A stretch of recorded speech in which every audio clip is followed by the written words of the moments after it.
नमस्कार स्टूडेंट्स, मैं doctor Sudesh Chaudhary physical chemistry YouTube channel में आप सभी का स्वागत करती हूँ। हम लोग फिजिकल केमिस्ट्री यूट्यूब चैनल में क्लासेस की सीरीज चला रखी है, जिसमें हमने अभी तक की जो क्लासेस स्टार्ट कर रखी हैं वो BSc second year physical chemistry start कर रखी है, बीएससी थर्ड ईयर की फिजिकल केमिस्ट्री स्टार्ट कर रखी है और सीएसआईआर नेट, आईआईटी जैम और गेट में आने वाली फिजिकल केमिस्ट्री स्टार्ट कर रखी है।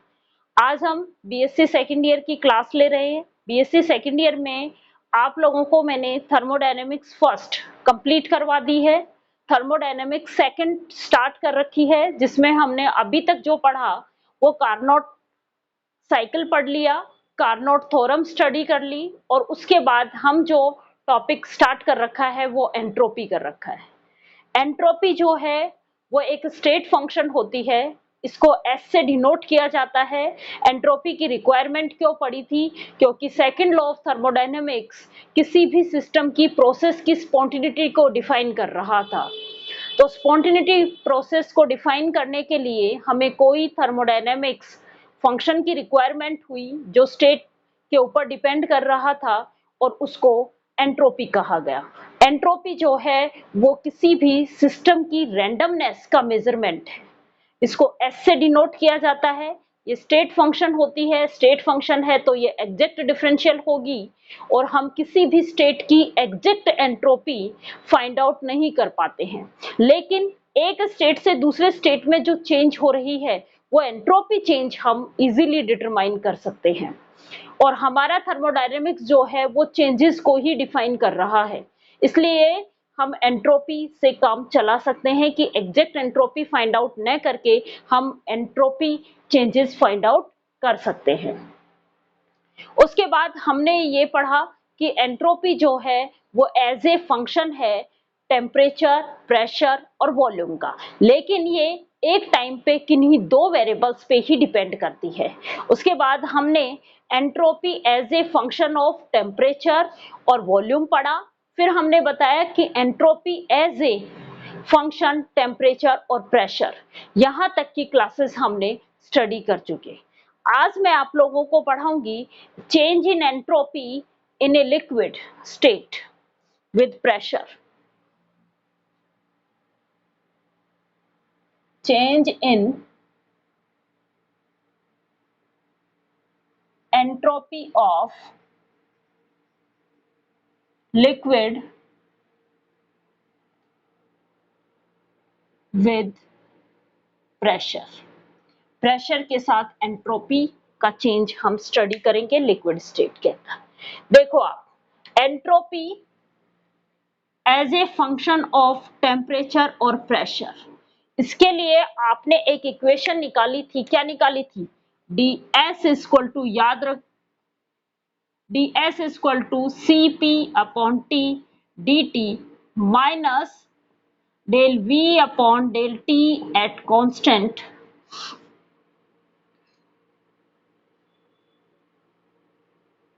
Constant temperature dp।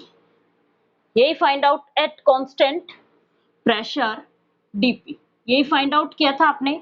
इस इक्वेशंस को नंबर 1 दे दो, ठीक है। चलो आगे, हमें किसके रेस्पेक्ट में निकालना है? प्रेशर के रेस्पेक्ट में। मैंने ये कहा कि जो टेम्परेचर था वो कांस्टेंट रख दिया, एट कांस्टेंट टेम्परेचर। जैसे ही कांस्टेंट टेम्परेचर रखा, dt की वैल्यू क्या आ गई? 0। टेम्परेचर चेंजेस हो ही नहीं रहे तो dt क्या है आपका? 0। जब dt 0 तो ये पूरी वैल्यू आपकी क्या बन गई? 0। dt 0 तो ये पूरी की पूरी वैल्यू किस में कन्वर्ट हो गई? 0 में।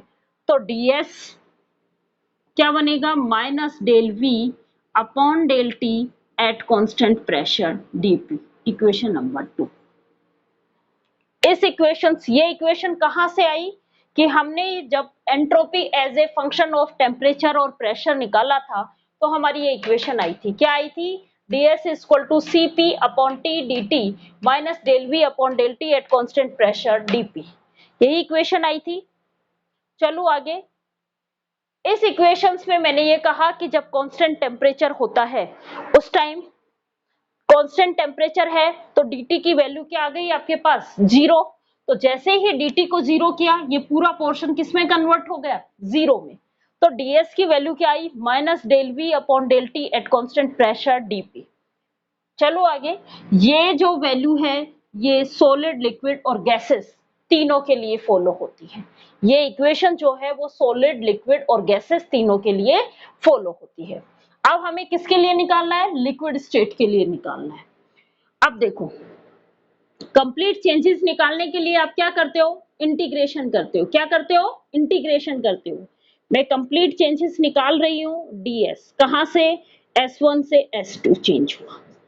ये क्या आया minus del we upon del T at constant pressure dp। कहां से कहां प्रेशर p1 से p2। अब देखो ये क्या है कांस्टेंट प्रेशर पे पर डिग्री सेंटीग्रेड टेम्परेचर इंक्रीज करने पे वॉल्यूम में जो चेंजेस आता है वो उनका प्रसार गुणांक कहलाता है। ध्यान रखो क्या डेफिनेशन बताई कांस्टेंट प्रेशर पे कांस्टेंट प्रेशर क्या कर रहे हो पर डिग्री सेंटीग्रेड टेम्परेचर चेंज कर रहे हो।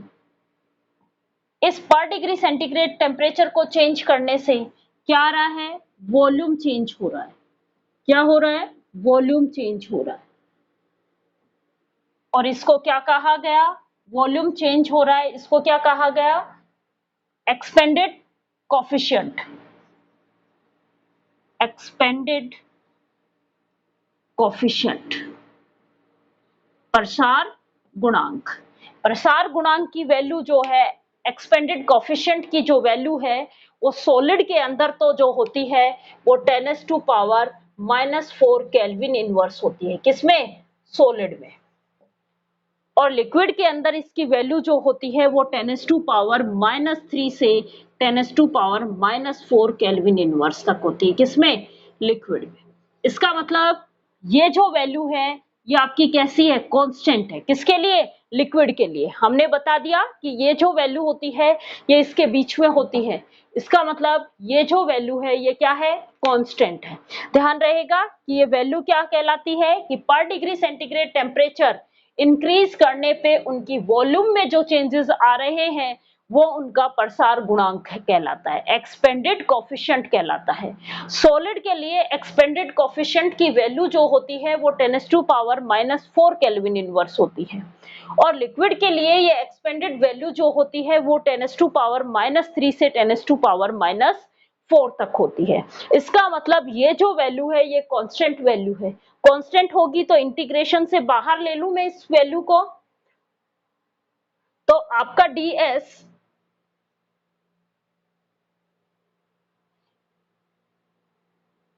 S1 से S2 क्या आया minus del we upon del T at constant pressure dp। कहां से कहां p1 से p2।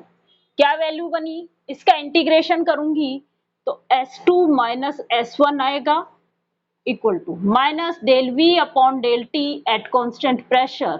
इसका इंटीग्रेशन करूंगी तो p आएगा लिमिट लगाऊंगी तो क्या बनेगा p2 माइनस p1। वैल्यू क्या आ गई del s equal to minus del v upon del t at constant pressure del p। किसके लिए एंट्रोपी चेंज आ गया ये लिक्विड के लिए किसके साथ में प्रेशर के साथ में। कैसे आया देखो हमें पता था कि एंट्रोपी जो होती है वो टेम्परेचर और प्रेशर का फंक्शन होती है और हमें ये उस टेम्परेचर और प्रेशर का जब फंक्शन होती है तो एंट्रोपी चेंज जो वैल्यू आती है वो ये वैल्यू आती है। चलो आगे इसमें हमने क्या कांस्टेंट किया कांस्टेंट टेम्परेचर। जैसे ही मैं कांस्टेंट टेम्परेचर कर दिया तो dt की वैल्यू मेरी 0 ये वैल्यू 0 तो ds की वैल्यू किस पे डिपेंड करेगी केवल इस पे minus del we upon del T at constant pressure dp पे। अब जब ये तो स्मॉल चेंजेस थे मुझे कंप्लीट चेंजेस निकालने होंगे तो मैं क्या करूंगी इसका इंटीग्रेशन करूंगी। इंटीग्रेशन कर दिया उसके बाद ये वैल्यू ये जो इक्वेशन है ये तो सॉलिड लिक्विड और गैसेस तीनों के लिए फॉलो होगी।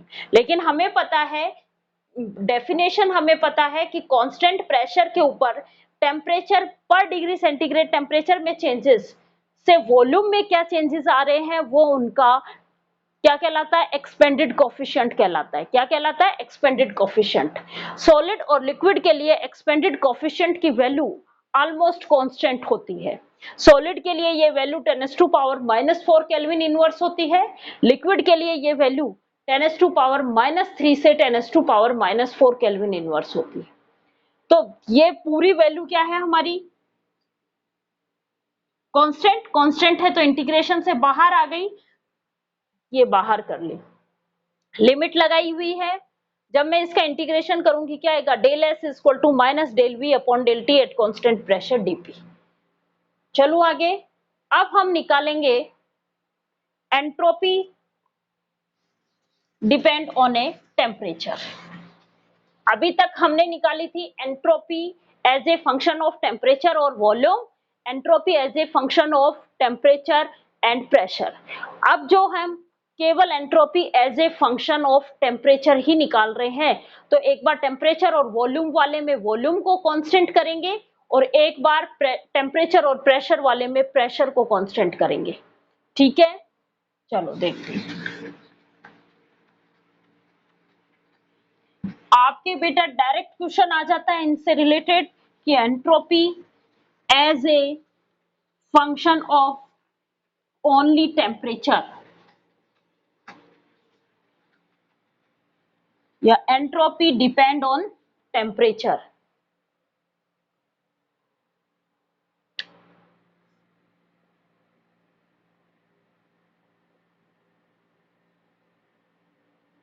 टेम्परेचर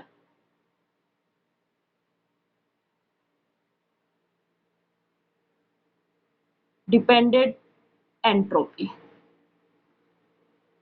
या entropy as a function of temperature, एक ही बात है। चलो आगे देखो, यदि आपकी जो प्रोसेस हो रही है वो रिवर्सिबल प्रोसेस हो रही है, तो हमें पता है कि जो इसको हीट दी जाती है वो DQ रिवर्सिबल हीट दी जाती है। तो CV आपने पढ़ा होगा, CV क्या था आपका, CV क्या था, del E upon del T at constant volume, और CP क्या था आपका, del H upon del T at constant pressure. यही था। CV क्या था, del E upon del T at constant volume, और CP क्या था, del H upon del T at constant pressure. यही था। मैंने ये कहा कि किसी भी सिस्टम को मैंने एक बार कांस्टेंट वॉल्यूम पे हीट दी है DQ रिवर्सिबल, तो कांस्टेंट वॉल्यूम पे जब मैं हीट दूंगी DQ रिवर्सिबल, ये किसके इक्वल हो जाएगा बेटा, डेल E के इक्वल। और जब मैं कांस्टेंट प्रेशर पे हीट दूंगी तो DQ रिवर्सिबल किसके इक्वल हो जाएगा बेटा, डेल H के। हमने बहुत अच्छे से पढ़ा था कि कांस्टेंट प्रेशर के ऊपर जो हीट दी जाती है किसी भी सिस्टम को, वो एंथैल्पी चेंज करती है, और कांस्टेंट वॉल्यूम पे किसी भी सिस्टम को हीट दी जाती है वो उसकी इंटरनल एनर्जी चेंज करती है। यही पढ़ा हुआ है। तो जहां पे आपका डेल ई था वो DQ रिवर्सिबल लिख सकती हूं मैं वहां पे। तो CV मेरा क्या बनेगा, DQ reversible upon del T कब, वॉल्यूम कांस्टेंट। वैसे ही CP मेरा क्या बनेगा, DQ reversible upon del T कब, कांस्टेंट प्रेशर। यहां तक आप लोगों को समझ में आ गया। अब मैं यहां से DQ रिवर्सिबल की वैल्यू निकाल लूं इन दोनों में से, और आपको एंट्रोपी की डेफिनेशन भी पता है। एंट्रोपी क्या थी, इस इक्वेशंस को नंबर 1, इसको 2। एंट्रोपी की डेफिनेशन क्या थी, DS क्या था, DQ रिवर्सिबल अपॉन T। यही था, DQ रिवर्सिबल अपॉन T। तो TDS किसके इक्वल हो गया, DQ रिवर्सिबल। जहां DQ रिवर्सिबल है उसकी जगह मैं क्या रख दूं, TDS, उसकी जगह मैं क्या वैल्यू रख दूं, TDS। देखो आप इस इक्वेशंस को नंबर 3 दे दो। Put the value of,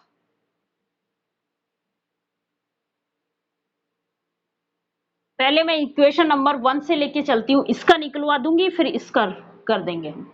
put the value of DQ reversible from equation 3 into equation 1। देखो पुट कर रहे हैं हम, CV इक्वल टू क्या आएगा बेटा, TDS अपॉन DT, यही आया। इसकी जगह मैंने क्या वैल्यू पुट की, TDS अपॉन DT। इन वेरिएबल्स को एक साइड ले जाओ और इसको एक साइड रखो। DS किसके इक्वल बना, CV DT अपॉन T। भाई ये जाते इधर, DT ऊपर चला जाएगा और T इसके नीचे आएगा, DT ऊपर और T नीचे। चलो आगे, इसका क्या कर दें, इंटीग्रेशन, कहां से कहां तक, भाई कंप्लीट चेंजेस निकालने के लिए मैं क्या करूंगी, वही इंटीग्रेशन।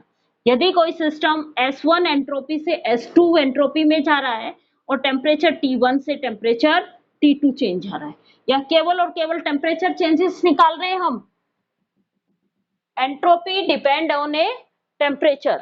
चलो आगे, अब देखो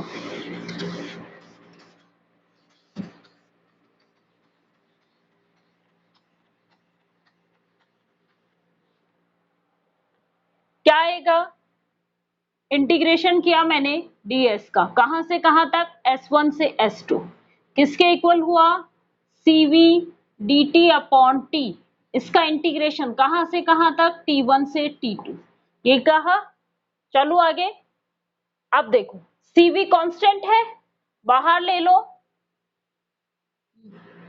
ये क्या बना, S2 माइनस S1, CV ये क्या बना, dt अपॉन T, कहां से कहां तक, T1 से अपॉन T, ये तो डेल एस आ गया। अब ये क्या है, CV, इसका इंटीग्रेशन करते हैं हम, integration of dx upon x, क्या आता है आपका, ln x।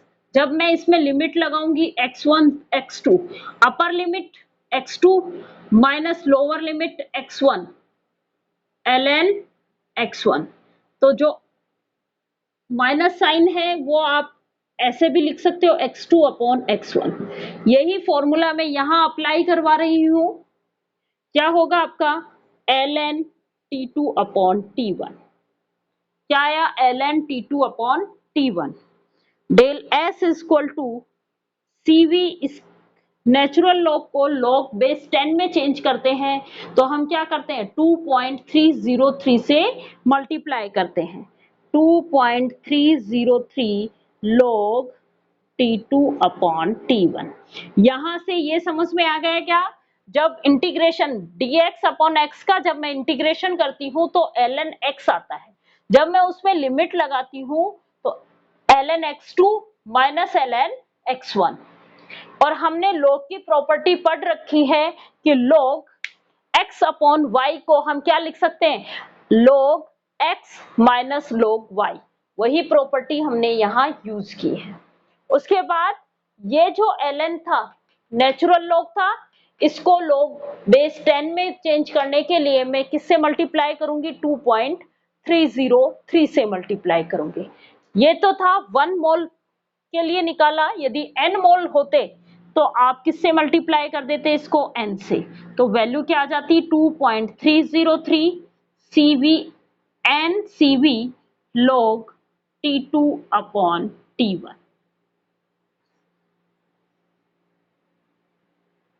चलो आगे, अब हम कौन सा वाला निकालें, CP वाला। CP की फॉर्म में इसकी वैल्यू क्या आएगी, देखो आप,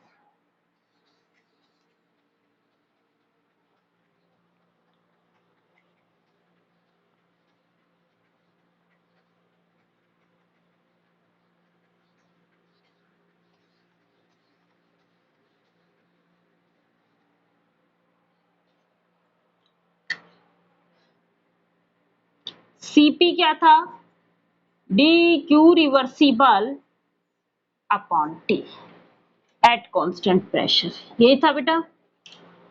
यहां से TdS रखूं, dq रिवर्सिबल की जगह मैं क्या पुट कर दूं, TdS, यही वैल्यू पुट करूं तो Cp की वैल्यू क्या आ गई, TdS अपॉन T,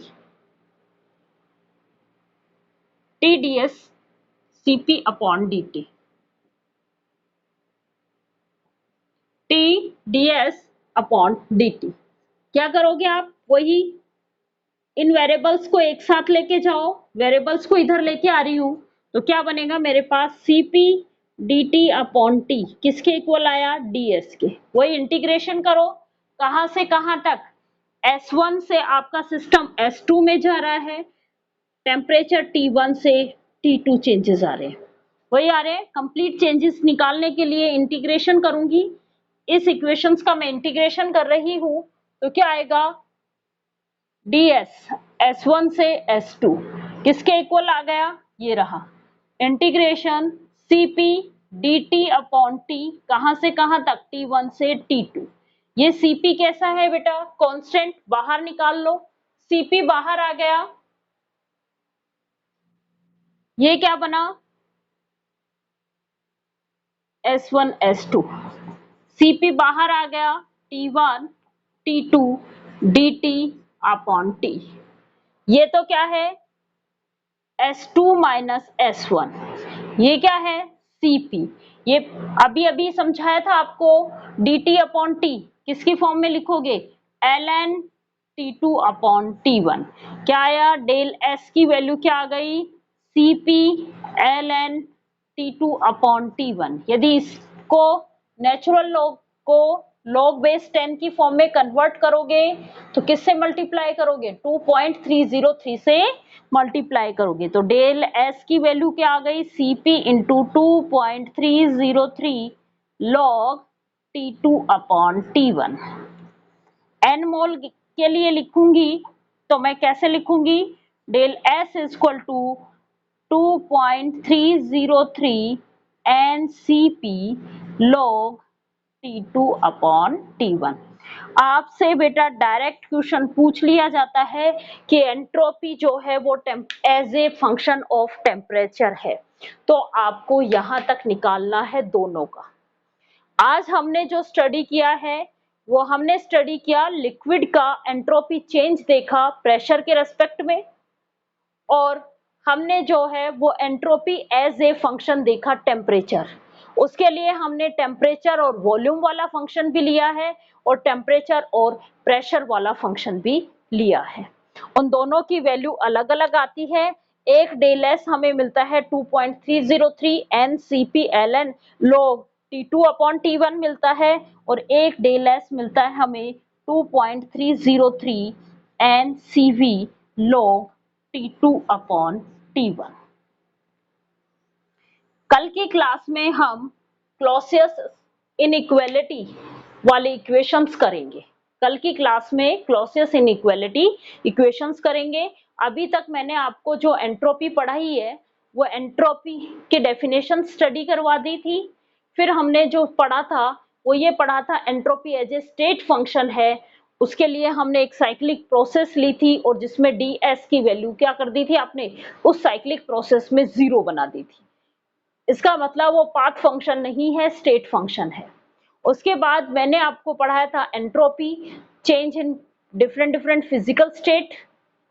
सॉलिड से लिक्विड में चेंज आ रहा था तो एंट्रोपी में कितना चेंजेस आ गया, कौन सी एंट्रोपी पॉजिटिव फॉर्म में आएगी और कौन सी एंट्रोपी नेगेटिव फॉर्म में आएगी, ठीक है। उसके बाद हमने पढ़ा entropy as a function of temperature और वॉल्यूम, और entropy as a function of temperature and pressure.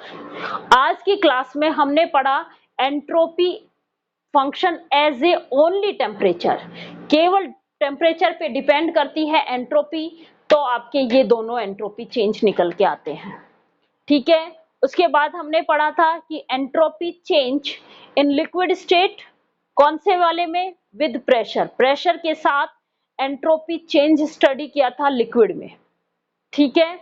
यहां तक का स्टडी कर लिया है। अभी आपके 2 या 3 टॉपिक्स एंट्रोपी के और बचे हुए हैं, उसके बाद हम थर्ड लॉ पे पहुंचेंगे और थर्ड लॉ के बाद हम रेजिडुअल एंट्रोपी स्टडी करेंगे। तो अभी आपके इसके बाद हम जो है वो कल आइडियल गैसेस की एंट्रोपी स्टडी करेंगे और क्लॉसियस इनइक्वालिटी एंट्रोपी स्टडी करेंगे। Thank you.